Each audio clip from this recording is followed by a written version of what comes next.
오늘 이 아가서 말씀 가운데에도 오늘 여기 이 말씀이 진짜 저는 아가서 전체를 통틀어서 가장 아름다운 사랑의 표현이라고 생각이 들어요. 그런데 한편으로는 너무 적나라한 표현들이 있다 보니까 부담스러워서 읽기가 어려운 부분도 있거든요. 그래서 조금 더 여러분에게 말씀을 읽는 부담을 덜어드리고자 오늘만 제가 표준세 번역으로 말씀을 본 거예요. 여러분이 가지고 있는 성경책은 여러분이 조금 더 읽기 부담스러우실 수도 있을 것 같아요. 일단 이 본문을 들어가면서 바로바로 빨리빨리 막 몇 가지를 설명해 드리도록 하겠습니다. 자, 앞에 있는 자막을 보시면서 제가 이제 설명을 할게요. 1절. 자, 그대의 그 눈동자는 비둘기 같고 그대의 머리채는 길랏 비탈을 내려오는 염소떼 같구나. 염소떼들이 보통 비탈길에 모여 있대요. 모여 있는데 이 염소가 한두 마리가 있는 게 아니라 떼를 이뤄요. 근데 그 많은 염소떼들이 떼를 이뤄서 비탈길을 막 뛰어내려오거든요. 그게 멀리서 보면 어떤 모양으로 보일까요? 머리가 찰랑찰랑 흔들리는 모습으로 보이는 거예요. 그래서 그 머리채의 아름다움을 비탈을 내려오는 그 염소떼의 모습으로 표현하고 있습니다. 두 번째, 그대의 이는 털을 깎으려고 목욕하고 나오는 암양떼 같구나. 그대의 이가 이제 막 목욕하고 나와서 털을 깎기 직전에 암양처럼 깨끗하고 희고 아름답다라는 이야기를 하고 있습니다. 세 번째, 그대의 입술은 붉은 실 같대요. 아름답다는 얘기죠. 그대의 입은 사랑스럽구나. 그 입이 사랑스럽다는 얘기는 입술이 사랑스럽다는 얘기도 있지만 동시에 뭐냐면 입에서 뭐가 나오죠? 말이 나오죠. 그 말이 사랑스럽다는 얘기는 뭐냐면 당신의 내면은 정말 아름답습니다 라는 얘기예요. 속이 아름다운 사람은 나오는 말도 아름다워요. 그런데 속에 막 분이 가득하고 화가 가득 차 있는 사람은 입으로 막 육두문자가 나오고 거칠은 얘기들이 나올 수밖에 없겠죠. 그런데 입이 아름답다라는 것은 그만큼 속이 아름답다, 또 입이 아름답다라는 뜻을 가지고 있어요. 그대의 목은 무기를 두려고 만든 다윗의 망대. 다윗의 망대가 무기를 두는데 1000개나 되는 용사들의 방패를 걸어놓는 망대래요. 그러니까 방패를 1000개를 걸어놓으려면 그 망대가 얼마나 높겠어요. 그 망대가 높고 길다는 얘기예요. 그 말은 무슨 얘기예요? 이 술람미 여인의 목이 길다는 얘기예요. 당시에는 목이 길면 아름답다라고 표현을 하거든요. 여러분 그 예전에 무슨 태국이나 이런데 고산지대에 가보면 태국 여자들은 이 목이 긴 게 아름답다고 그래서 목을 길게 하려고 어려서부터 목에다가 이 쇠 링을 달아요. 그래서 아마 보면 고산지대 태국 그 여인들 한번 사진 보면 목이 이만큼 긴 정말 부자연스럽다 싶을 정도로 긴 여인들을 굉장히 많이 볼 수 있어요. 그게 왜 그러냐면 목이 길다고 생각했기 때문에 그런 거예요. 그런데 지금 이 솔로몬이 술람미 여인을 두고서 뭐라고 이야기하냐면 다윗의 망대처럼 당신의 목이 너무 깁니다 라고 표현을 하는 거죠. 그 다음에 5절, 그대의 젖가슴은 나리꽃 밭에서 풀을 뜯는 한 쌍 사슴 같고 쌍둥이 노루 같구나. 가슴은 풍요로움을 뜻해요. 그죠? 아름다움을 뜻하기도 하지만 동시에 풍요로움을 뜻해요. 당신이 정말 풍요롭고 당신이 정말 복된 삶입니다. 복된 인생입니다. 라고 표현하는 거죠. 자, 6절. 그 다음에 날이 저물고 그림자가 사라지기 전에 나는 몰약산으로 가려 하네, 유향 언덕으로 가려 하네. 이 몰약과 유향이라는 것은 남자들이 좋아하는 쉽게 말하면 향수예요. 향수를 이야기하는 거죠. 이 여인이 향기가 있다는 것을 이야기하고 있는 거죠. 자, 이런 아름다운 향기에 대해서 1절서부터 6절까지 쭉 넘어갔어요. 이걸 보면서 정리해서 말씀드리고 싶은 것은 이거예요. 나를 집중하여 바라보시는 예수님. 한 여인을 바라보면서 이게 가정에서 그런 경험 있었을 거예요. 우리 여성 성도님들께서 머리를 잘랐거나 아니면 화장을 바꿨거나 아니면 옷을 새 걸 샀거나 아니면 여러 가지 모양을 하고 나서 집에 가서 남편한테 물어보는 거죠. 나 뭐 변한 거 없어? 그러면 이제 우리 남자 집사님들, 우리 장로님 이런 분들은 그 시간이 무슨 시간이에요? 긴장의 시간인 거죠. 요거 못 맞추면 밥을 못 먹는다. 그죠? 딱 봤을 때 머리를 잘랐네. 바로 맞추면 이제 칭찬 받는 거예요. 그죠? 근데 이제 티가 하나도 안 나요. 뭘 바꿨지? 전혀 이제 캐치하지 못하는 거죠. 그러면 이제 당신은 나한테 관심이 있냐는 등, 내가 어떻게 사는지 아냐는 등 이러면서 이제 불편함이 생기기 시작한다라는 거죠. 예. 그런데 오늘 이 솔로몬은 술람미 여인을 아주 머리끝부터 이 상체를 주로 이야기하는데 아주 하나하나 눈, 이, 머리, 목, 가슴 막 세세하게 다 지켜보고 있는 거예요. 그 말은 뭐예요? 예수님께서 우리를 집중해서 바라보고 계신다라는 거예요. 단순히 예수님께서는 천지를 주관하시는 하나님, 이 온 천지 하늘 위에 계신 하나님이어서 그냥 모든 사람들을 바라보는 게 아니라 이 대한민국 안에 얼마나 많은 인구가 있겠어요? 60만 명, 60억 명, 얼마나 많은 인구들이 있겠어요? 그 많은 인구들이 있을 때에 내가 그냥 60억 명 중에 한 명으로 예수님께서 우리를 바라보시는 것이 아니라 나를 한 사람으로 바라보고 계신다는 거예요. 세밀하게 바라보신다는 거죠. 바라보시면서 이 아이가 뭐가 잘못됐는지, 뭐가 변했는지, 어디 어려움은 없는지 주님은 한시도 우리의 눈을 떼지 않고 우리에게 시선을 두고 계시다는 사실을 우리가 믿었으면 좋겠어요. 에이, 나는 능력도 없는데 예수님 같은 분은 그래도 목사님 같은 분의 삶이나 바라보고 계시지, 장로님이나 지켜보고 계시지, 나 같은 성도에게도 예수님이 시선을 두실까? 그렇지 않아요. 예수님은 우리 모두에게 집중해서 세밀하게 바라보고 계신다는 사실을 여러분이 잊지 않았으면 좋겠어요. 언젠가 어느 분이 저한테 그런 얘기 하더라고요.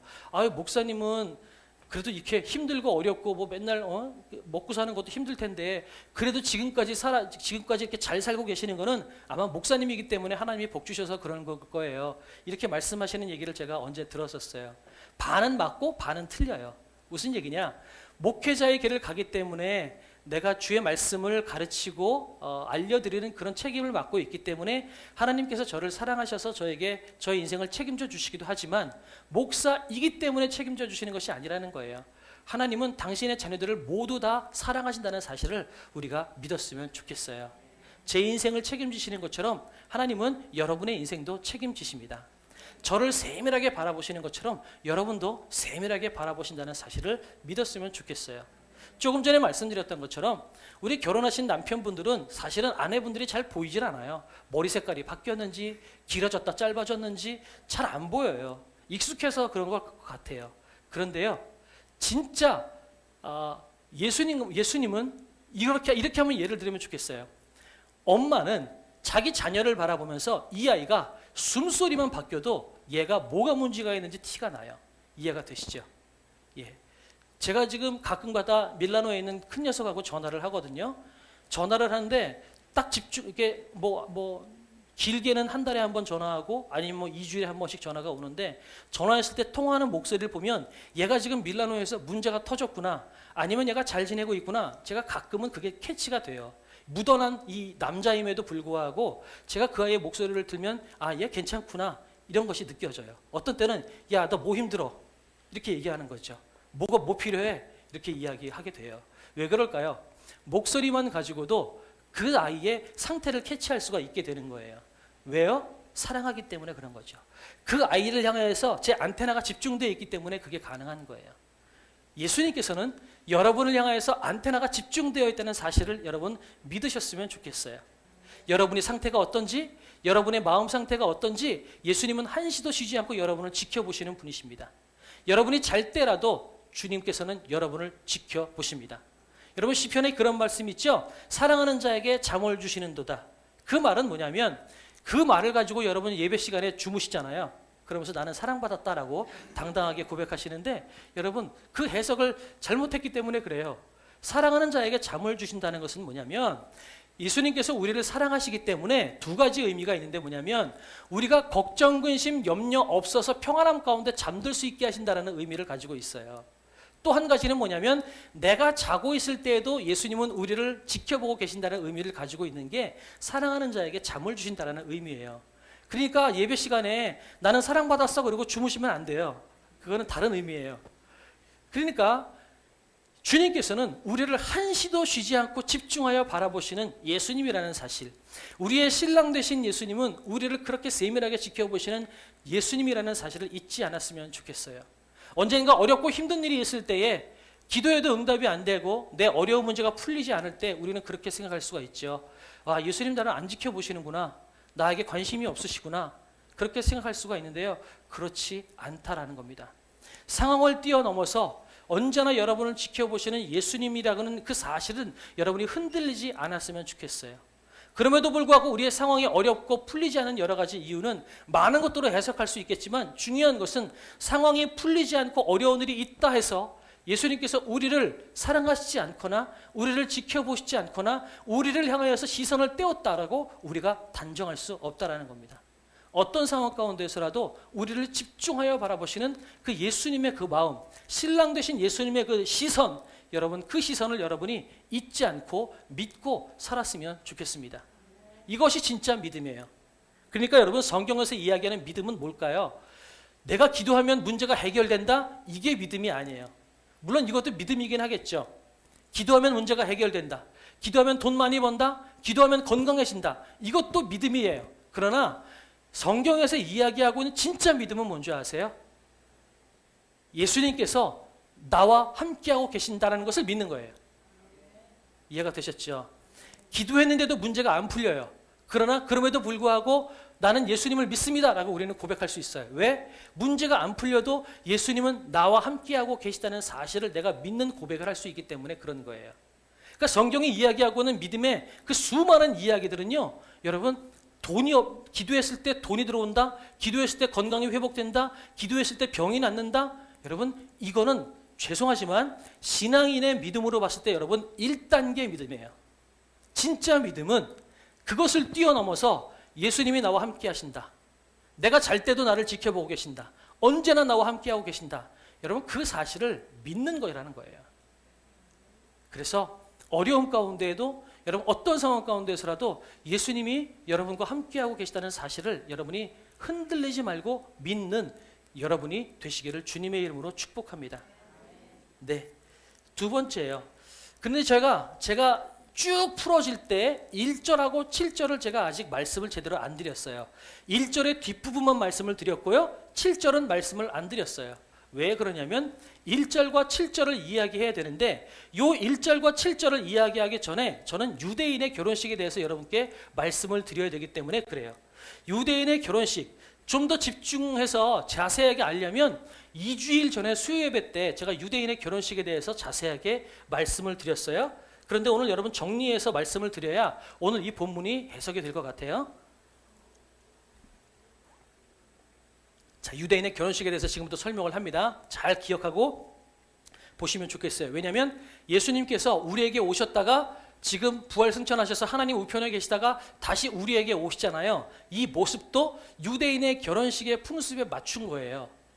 그걸 보면 유대인의 결혼식이 바로 예수님께서 우리에게 다시 오시는 모양이다라고 우리가 이야기할 수가 있기 때문에 유대인의 결혼식이 굉장히 중요합니다.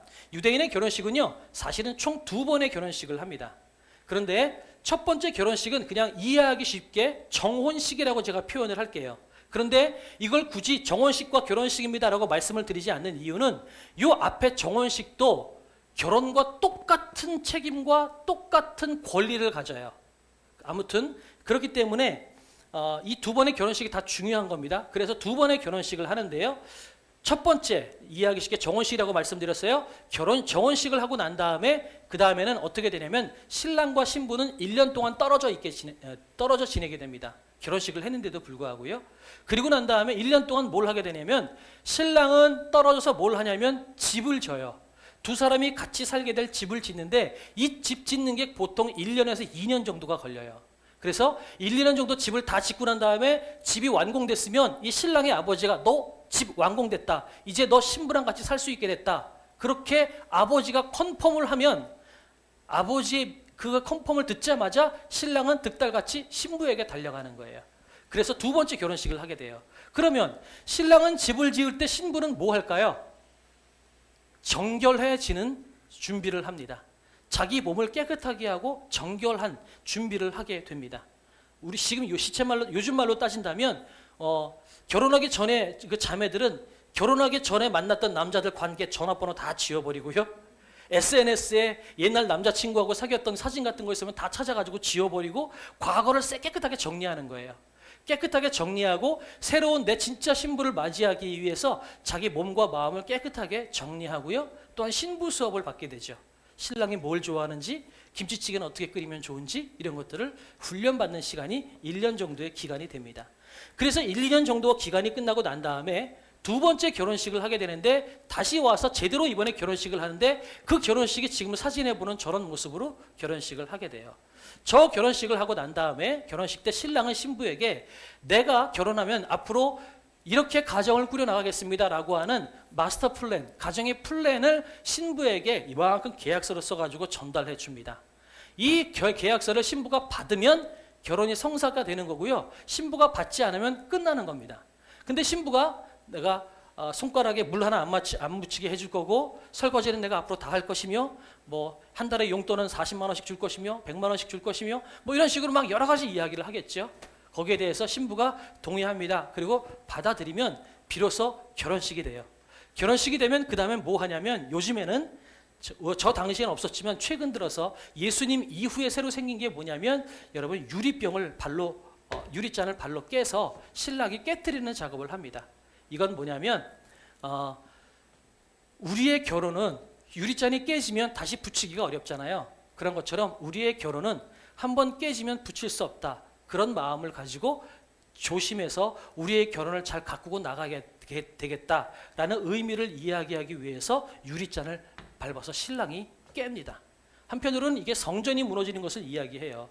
이 좋은 시간에 우리가 신앙을 잃었을 때 예수님 하나님을 향한 믿음이 잃었을 때 성전이 무너졌던 것들을 기억하면서 서로가 서로를 향한 신뢰와 서로가 서로를 향한 사랑이 무너지면 우리도 이렇게 무너질 수 있다는 것을 경계하기 위해서 여러분 유리잔을 깹니다. 자, 이런 의미를 가지고 유리잔을 깼어요.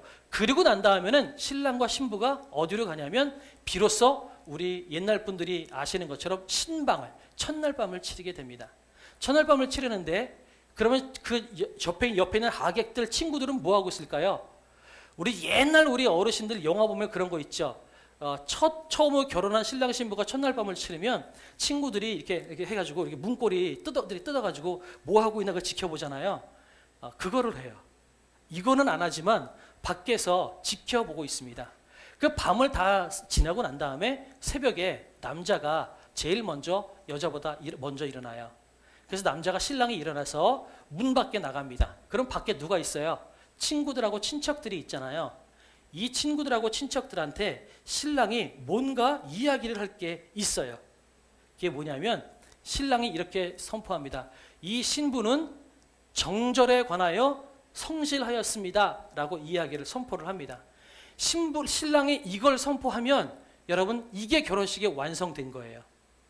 그러면 이 소식을 듣고 와 그렇대 라고 하면서 이 들었던 신랑 친구들하고 친척들이 동네방네 가면서 아 됐대 결혼식이 드디어 완성됐대 라고 하면서 이때서부터 동네 사람들을 다 초대해서 잔치를 하는데 그게 가나 혼인잔치에 나오는 그 결혼식 일주일 동안 하는 결혼식 잔치가 바로 그거예요. 그러니까 두 번의 결혼식이 끝나고 신랑이 그 다음날 아침에 나와서 이 신부는 정결했습니다 라고 선포하고 난 다음에 벌어지는 일주일간의 잔치가 가나 혼인 잔치인 거예요. 자, 그런데 만약에 이 신랑이 아침에 나왔을 때 정결했습니다 라고 이야기하지 않는다면 어떻게 될까요? 여러분 쫓겨나는 거예요. 그러니까 이게 결혼식의 마무리가 안 되는 거죠. 자, 이게 그 당시에 유대인의 결혼식이었다고 여러분이 머릿속에 두시고 이해가 되시죠? 그럼 예수님께서 맨 처음에 공생의 사역 시작하시면서 가나 혼인잔치에서 물로 포도주를 만드는 장면이 이해가 되시죠? 그게 언제쯤 일이라고요? 두 번의 결혼식이 끝나고 신랑 신부가 첫날 밤을 치르고 그 다음에 확실히 결혼식이 마무리가 되고 난 다음에 그것을 잔치하는 것이 일주일간의 잔치다. 여러분 그렇게 머릿속에 두시고 계시면 돼요.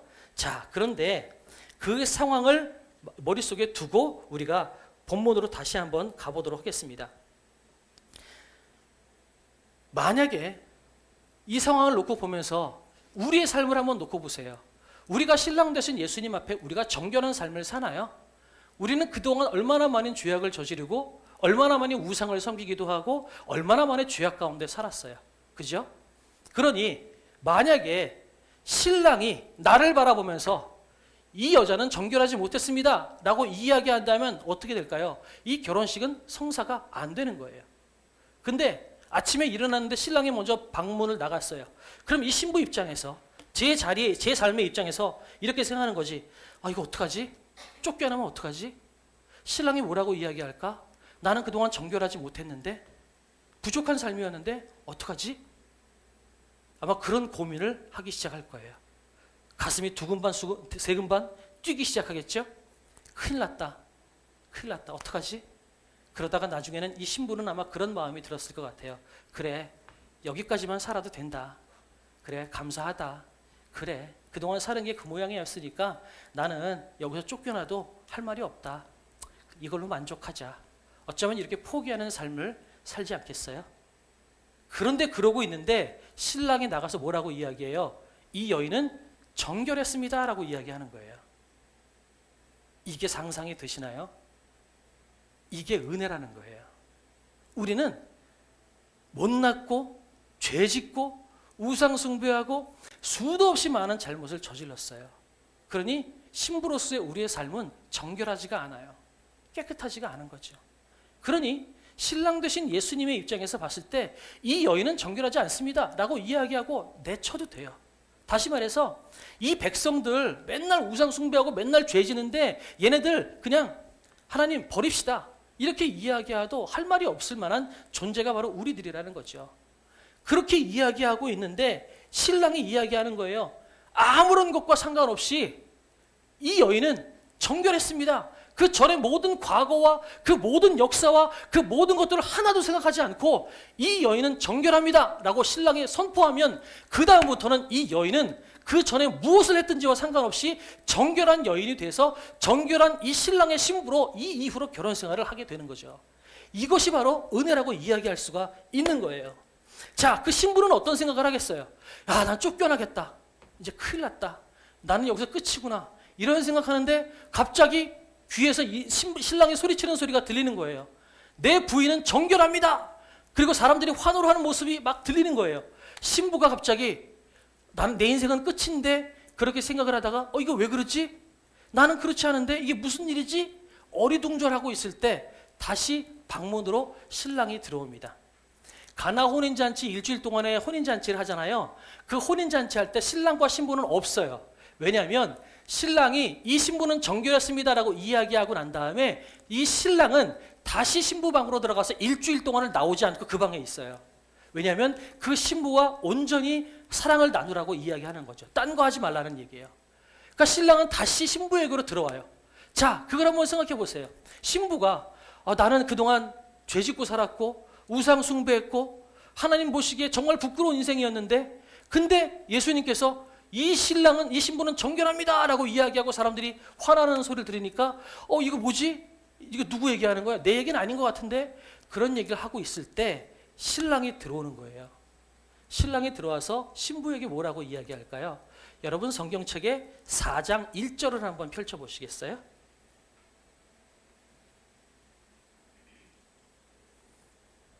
아가서 4장 1절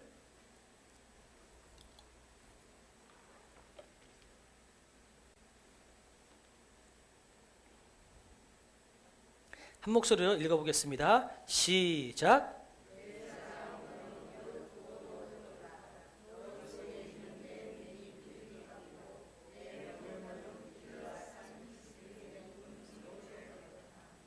네, 아멘. 예, 여러분 이 성경 안에 너울이라고 하는 단어는요 두 가지 의미가 있어요.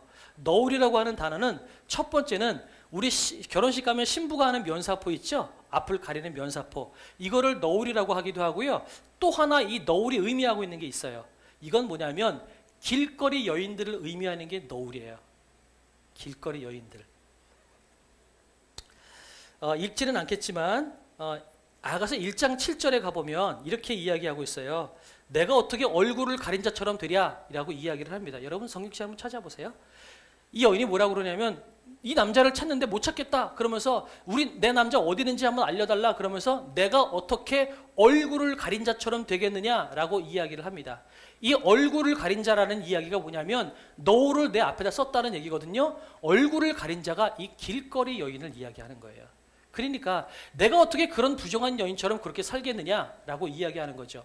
그런데 오늘 이 본문에 아름답다라고 이야기하면서 그대의 너울은이라고 이야기를 해요. 이건 어떤 의미가 있냐면 첫 번째는 너는 나의 신부야 라고 하는 의미도 있지만 또 한편으로는 그거예요. 비록 너의 삶이 그동안에는 길거리 여인들처럼 부정했을지 모르고 온갖 더러운 것들이 너 안에 있었을지 모르지만 나는 너를 아름답다라고 보는 거야. 내 눈에 너는 아름다워. 너는 나의 신부고 그 무엇과도 비교할 수 없는 존재야 라고 이야기하는 의미가 이 너울이라는 의미에 담겨져 있는 거예요. 이것을 우리의 삶에다 한번 놓고 보세요. 신부라는 표현이기도 하지만 그 우리의 실체를 나타낸다라고도 말씀드렸잖아요. 우리는 거리의 여인들처럼 정결하지도 못해요. 신랑 대신 예수님보다 다른 거를 더 많이 사랑할 때가 더 많아요. 돈을 사랑할 때도 있고요. 재물을 사랑할 때도 있고, 아니면 교인이라고 이야기하면서 성도라고 이야기하면서도 다른 종교, 다른 것에 심취해서 다른 것을 따라가려고 할 때가 우리 인생 가운데 얼마나 많은지 모르겠어요. 마치 호세아서에 보면 호세아 선지자에게 있는 고멜과 같이, 호세아 선지자는 고멜을 데리고 와서 아내를 삼았지만 이 고멜은 계속해서 다른 남자를 찾으려고 결혼하고 난 다음에도 계속 길거리를 방황해요. 그럼에도 불구하고 호세아는 이 고멜을 데리고 와서 끝까지 사랑하고 끝까지 품어주죠. 이런 것처럼 예수님께서는 우리를 사랑하시는데 우리는 그 이전의 삶이 그렇게 정결하지 못했다라는 거예요. 그런데 이런 삶을 통해서 뭐라고 이야기하냐면 나에게 너울 속의 눈동자가 비둘기 같대요. 네 겉모양은 비록 더러운 것들이 있었고 정결하지 못했던 것이 있었지만 상관없어. 내가 이제로부터 너를 정결하다고 얘기했으면 끝이야. 너 그 과거는 생각하지 말고 과거는 잊어버려. 내가 너를 아름답다고 하고 내가 너를 완전하다고는 하는데 누가 너를 정결하지 못하다고 이야기할 것이며 누가 너를 죄인이라고 이야기하겠어. 내가 너를 죄 없다라고 이야기하는데 내 눈에만 네가 아름다우면 되지 않겠어? 예수님께서 그렇게 말씀하시는 거예요. 신랑이 지금 그렇게 이야기하는 거예요. 밖에 나가서 이 여자는 정결했습니다 라고 이야기했을 때 신부는 그 방 안에 가슴을 졸이고 있으면서 이거 내 얘기 아닐 것 같아. 나는 정결하지 못해 라고 이야기하는데 그 신부의 마음을 알고 있는 예수님이 다시 방으로 들어와서 신부에게 이야기하는 거죠. 정결했다라고 하는 얘기는 너를 두고 한 얘기야. 내 눈에 너는 아름답고 너는 정결해. 네가 과거에 무엇을 했든지 상관없어. 네가 어떤 삶을 살아낸지는 아무것도 문제가 되지 않아. 왜? 내가 너를 사랑하니까. 내가 너를 깨끗하다고 보는데 누가 너를 더럽다라고 얘기해. 예수님이 그렇게 말씀하고 계시는 거예요. 그리고 7절을 같이 한번 읽어볼까요? 같이 한번 읽겠습니다. 시작.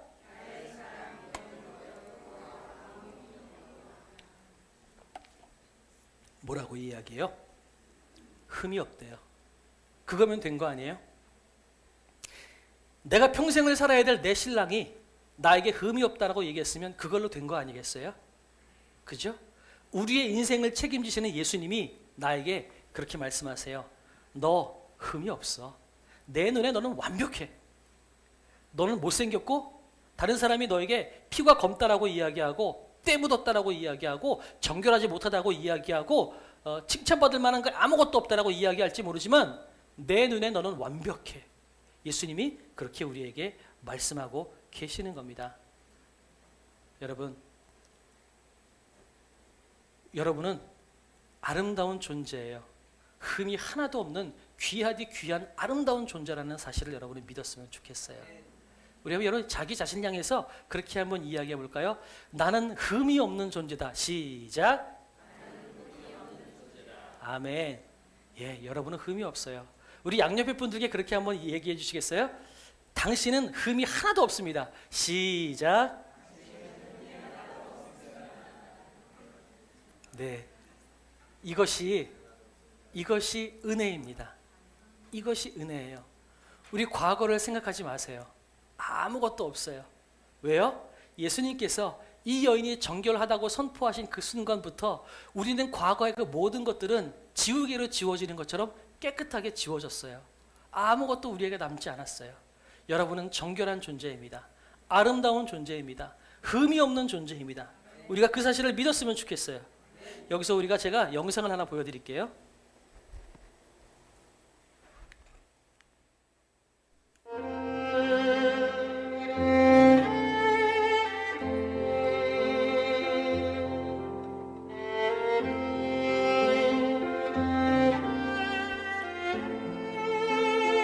저는 어린 시절 보육원에서 자랐어요.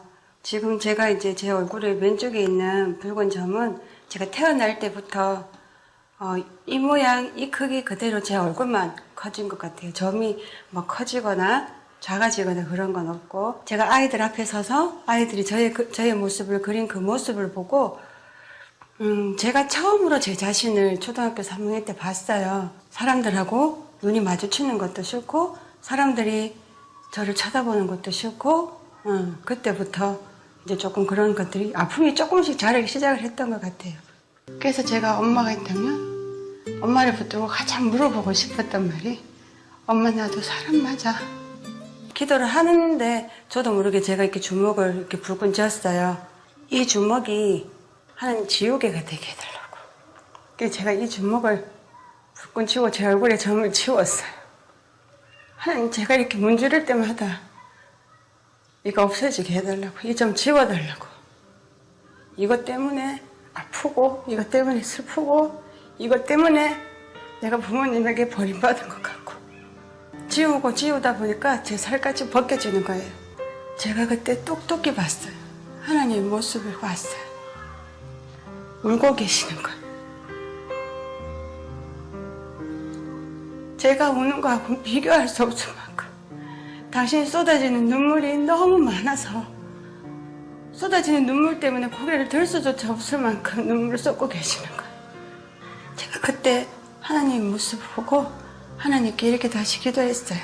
하나님, 제가 다시는 제 얼굴 때문에 하나님이 슬퍼서 우는 눈물이 아니라 하나님이 제 모습으로 인해서 기뻐서 흘리는 눈물을 흘려드릴 수 있도록 해드리겠습니다. 하나님 죄송합니다. 그렇게 기도를 하고, 제가 잠이 들었을 때, 잠이 들고 아침에 제가 깼을 때 제 얼굴에는 이렇게 상처가 남아 있었지만, 저는 그때 알았어요. 하나님이 점을 지워주셨어요. 제 마음의 점을 하나님 지워주셨어요. 그때부터 제 얼굴은 사람들이 저를 어떻게 보든지, 그리고 남들이 나를 어떻게 보는지 중요하지가 않은 거예요.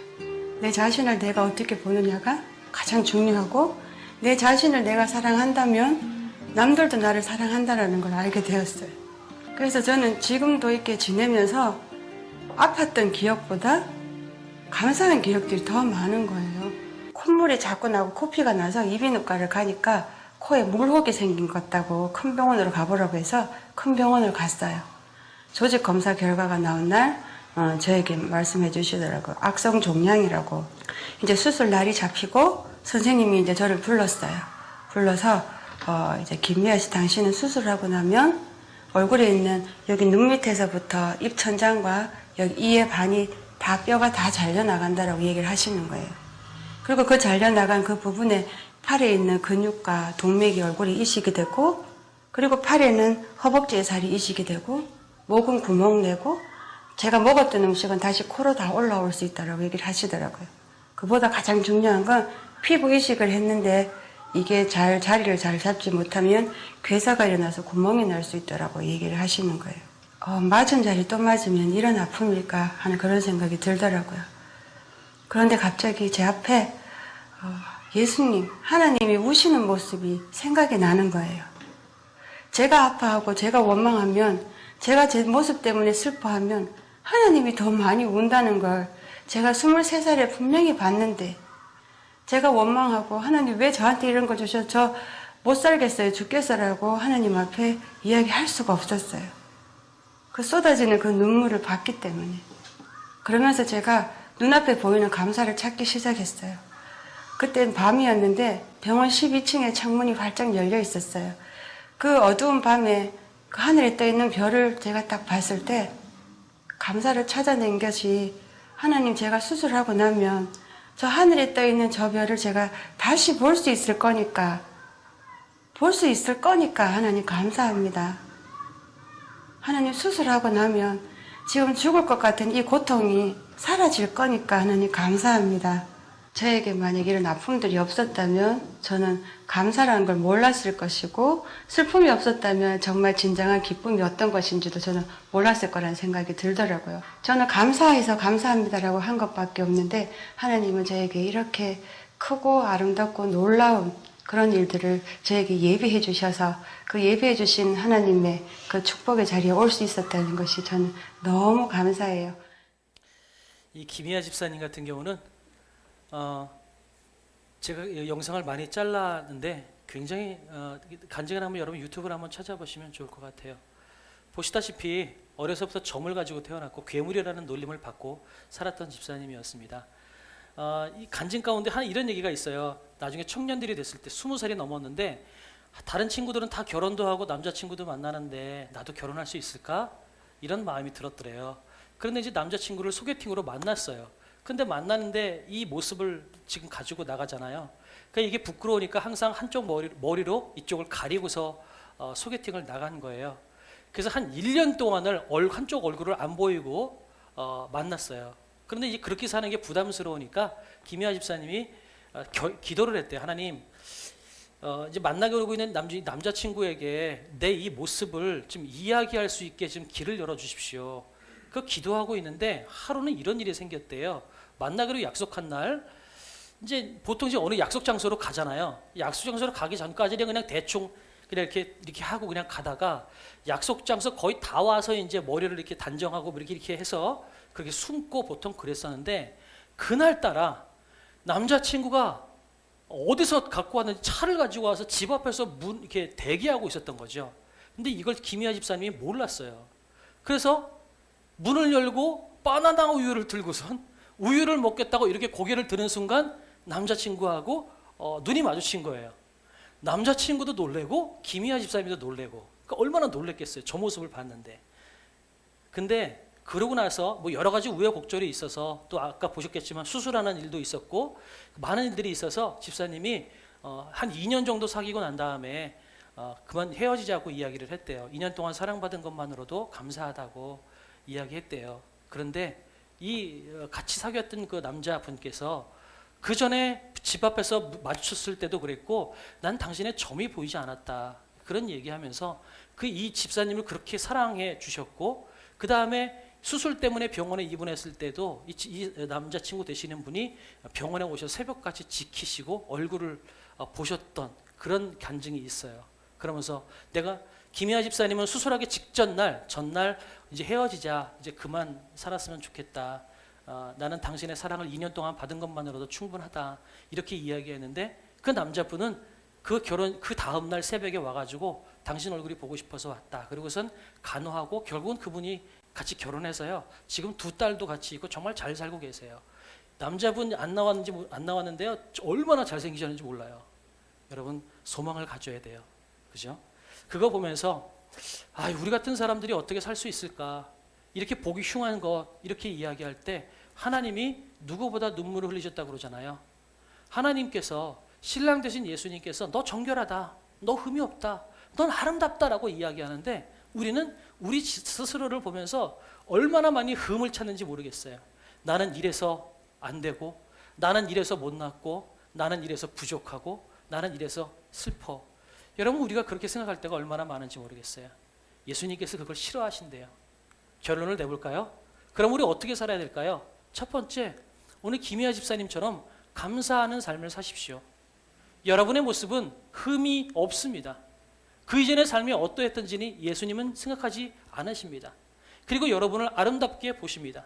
그렇다면 우리가 해야 될 건 뭘까요? 내 인생을 더욱더 감사하고 또 나를 흠없이 보시는 그 예수님을 더욱더 전심을 다해서 사랑을 하면서 여러분 끝까지 내 자신을 사랑하는 삶을 사시라는 겁니다. 예수님이 나를 사랑하는데 나는 나를 사랑하지 못할 때가 너무 많은 거예요. 그렇죠? 이 못난 놈, 나 때문에 이렇게 됐어. 나 때문에 이렇게 됐어. 나는 못 나와서 이렇게밖에 살 수 없어. 예수님이 얼마나 우리 때문에 눈물을 흘리시겠어요. 우리를 흠없다라고 이야기하시는데 그러면 우리는 감사하는 삶을 살아야 되고 매 순간 최선을 다하는 삶을 살아야 돼요. 성진교회에 어떤 70이 넘으신 80이 다 돼가신 어떤 권사님이 저한테 전화가 왔어요. 요즘에 성진교회가 굉장히 많이 젊어지셨대요. 40대 되시는 분들이 주축이 돼가지고 교회가 굉장히 젊어졌어요. 그러다 보니까 상대적으로 70, 80 되시는 연세 많으신 분들이 약간 소외되시는 느낌이 들으셨나 봐요. 그분이 이제 그런 마음이 드셨던 것 같아요. 다는 안 그렇겠지만. 그러니까 그분이 저한테 전화했어요. 목사님, 나 아직도 젊고 아직도 내가 죽을 때까지 할 일도 많고 힘도 남았는데 교회에서는 특별하게 지금 내가 할 수 있는 게 없습니다. 목사님, 목사님 교회 전도하러 오겠습니다. 9월 달부터 그분이 우리 교회 전도하러 오시겠대요. 연세와 상관없이 내 인생은 아직도 살아있다. 내 인생은 귀하다. 내가 이렇게 귀한데 나를 이렇게 보지 못한다면 나는 내 인생이 얼마나 값진지를 내가 증명하겠다. 이런 마음 아니겠어요? 70이 넘고 80이 다 되신 분이 합정동에서 여기까지 차 타고 와서 전도하고 가시겠다고 저한테 말씀을 하시는 거예요. 오히려 제가 걱정이 돼서 권사님 그 더운 여름에 오지 마시고 그러면 선선할 때부터 오세요. 그리고 정말 힘드시면 제가 모시러 가겠습니다. 제가 말씀을 드렸거든요. 중요한 건 뭐냐면 자기 인생을 사랑하시는 거예요.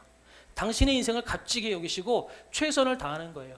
난 나이 들었으니까, 나 이제 늙었으니까, 나 이게 할 거 없어. 끝났어. 난 이렇게 살다가 그냥 가면 되지. 여러분 아니에요. 목숨이 다하는 그 순간, 내 코에 호흡이 멈추는 그 순간까지 나는 이 세상에서 할 일이 있다는 거죠. 매 순간 감사하는 삶을 사십시오. 자기 자신을 사랑하십시오. 그리고 끝까지 값진 일을 하십시오. 두 번째, 기대하시라는 거예요. 기대하시라는 것. 여러분 인생을 기대하세요. 그리고 여러분 인생을 기대하는 것뿐만 아니라 여러분 주변 사람들을 기대하세요. 나를 정결하게 보시는 분, 예수님께서는 내 옆에 사람도 정결하게 보세요. 그렇다면 우리가 내 옆에 사람들을 비판하거나 판단하거나 정죄할 만한 권한이 나에게는 없어요. 왜요? 예수님께서 흠이 없다라고 이야기하는데 왜 우리가 그 사람에게 흠을 찾겠어요? 예수님께서 나에게 흠이 없다라고 말씀하시는데 왜 나는 나의 흠을 찾는데 그렇게 열심히 하는 거죠? 흠을 찾지 마세요. 판단하지 마세요. 오히려 기대하세요. 하나님은 내 인생을 통해서 어떤 일들을 하실지, 하나님이 내 옆에 있는 사람을 통해서 어떤 일들을 하실지 기대하시라는 거죠. 그리고 마지막으로 내려오십시오. 이건 뭐냐면 근심과 고통의 언덕에서 내려와서 예수님 품에 안기라는 겁니다. 마지막으로 이걸 나눠볼게요. 8절을 제가 원래는 8절까지인데 제가 읽진 않았어요. 8절에 보면 이렇게 돼 있어요. 레바논에서 오라 신부야, 레바논에서 오너라, 어서 오너라. 아마나 꼭대기에서, 스닐과 헤르몬 꼭대기에서, 사자들이 사는 굴에서, 표범들이 사는 언덕에서 내려오너라. 마지막으로 이렇게 이야기해요. 너는 흠이 없으니까 표범과 사자가 사는 언덕에서 내려와라. 표범과 사자가 사는 언덕이 뭐냐면 험악하고 근심 많고 고통 많은 이 험악한 세상, 폭풍과 같은 세상을 이야기하는 거예요. 거기서 내려와라. 걱정, 근심, 염려는 내가 해결할 테니까 나에게 와서 너는 평안해라. 네가 걱정 많고 근심 많고 폭풍을 치는 그 언덕에서 네가 그 많은 폭풍을 혼자 다 맞아들이려고 하지 말고 내려와라. 내가 너를 안아주고 내가 너를 보살펴주고 내가 너를 흠없다고 여기며 내가 너를 이끌어줄게. 걱정, 근심, 염려는 내려놓고 그 걱정, 근심의 고통의 그 언덕에서 내려와서 내 품에 안겨라 라고 예수님께서 우리에게 말씀하고 계시는 거죠. 우리 그런 삶을 살았으면 좋겠어요. 여러분 스스로를 사랑하십시오. 흠이 없다라고 이야기하는 것처럼 여러분 스스로 여러분에게 이야기하십시오. 너 멋있다. 너를 통해서 하실 일이 기대가 된다. 여러분 거울에다 대고 그렇게 외치라는 거예요. 여러분 스스로의 얼굴을 바라보시면서 진짜 너 멋있다. 넌 흠이 하나도 없다. 완벽하다. 하나님이 너를 통해서 멋있는 일을 하실 거다. 그리고 그 마음을 가지고 옆에 사람들을 바라보시라는 거죠. 야, 이 사람 정말 멋있다. 이 사람을 통해서 하나님이 뭐 할까? 그리고 더더욱더 주님 곁에 가까이 나아가는 여러분의 인생이 되시기를 원합니다. 우리 이 찬양 하나 한번 하고 우리 기도할까요? 그러다 보니 흠 많고 넘어지고 쓰러지고 우상 숭배하고 죄 많이 진 나를 너 흠이 없다라고 이야기하시는 것은 다 은혜예요. 그죠? 그 은혜가 있기 때문에 여러분들은 아름답습니다. 여러분 모두가 다 천사처럼 아름답습니다. 은혜가 있기 때문에. 우리 그 찬양 주 앞에 잠깐 드리고 기도할까요?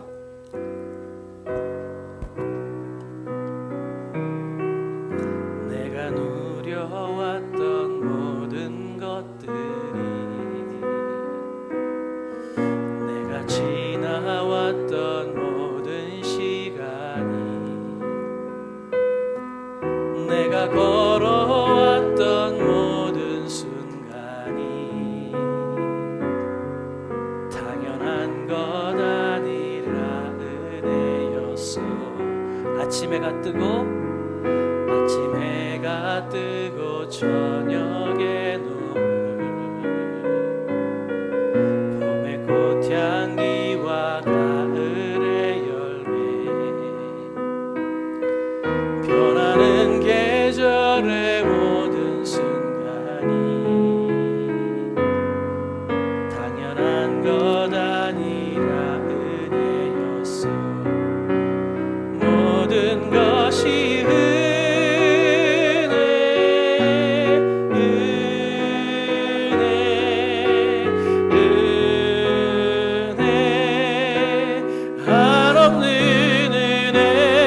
삶에 당연한 것 하나도 없었던 것을 모든 것이 은혜였어. 내가 이 땅에 태어나 사는 것 어린아이 시절과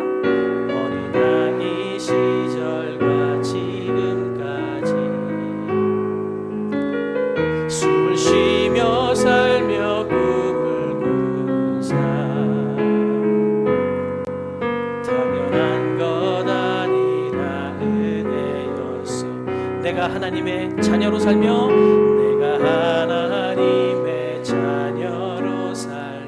오늘 찬양하고 예배할 수 있는 것 오늘 찬양하고 예배하는 삶 복음을 전할 수 있는 축복도 복음을 전할 수 있는 축복이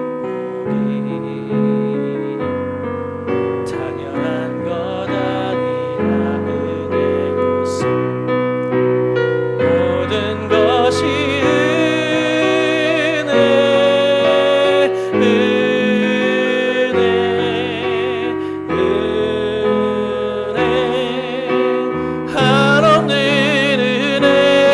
삶에 당연한 것 하나도 없었던 것을 모든 것이 은혜연 모든 것이